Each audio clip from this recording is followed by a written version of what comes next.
এই রোগটির চিকিৎসা ভিডিওর শেষে দেওয়া আছে।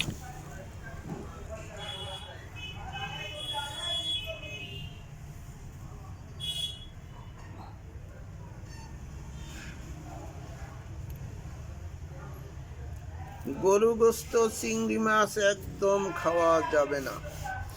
গরুর গোস্ত চিংড়ি মাছের সবচেয়ে অ্যালার্জি বেশি বহন করে। আবার লতি জাতীয় খাদ্য, যে খাদ্যতে অ্যালার্জি আছে এটা খাওয়া যাবে না। ভিটামিন ট্যাবলেট সিবিট খেতে পারবে। ট্যাবলেট সিবিটের মধ্যে আছে স্কারবিক অ্যাসিড, যেটা রোগ প্রতিরোধে সহযোগিতা করে। আরও দুইটা জায়গায় স্কারবিক অ্যাসিড আছে, সেটা হলে কাগজি লেবু এবং কমলা লেবু।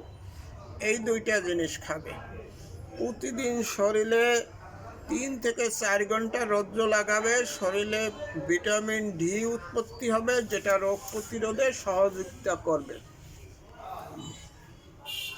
ও যে পানি দিয়া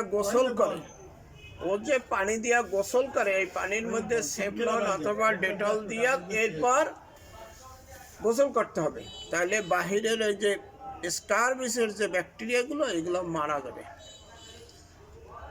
তারপর ফর্মুলা হইল, ওর যে ব্যবহৃত জামা কাপড়, বিছনা চাদর, এইগুলা সাবান দিয়া ধুইয়া স্যাভলনের পানিতে 1 ঘন্টা ভিজাই রেখে তারপর শুকাইতে হইবে। তাইলে এই রোগটা প্রতিরোধ করতে পারবেন, নাইলে এই রোগটা প্রতিরোধ করা সম্ভব হবে না। এরা অনেক কঠিন রোগে পরিণত হয়েছে। এরপর ঔষধ আমি লিখে দিচ্ছি।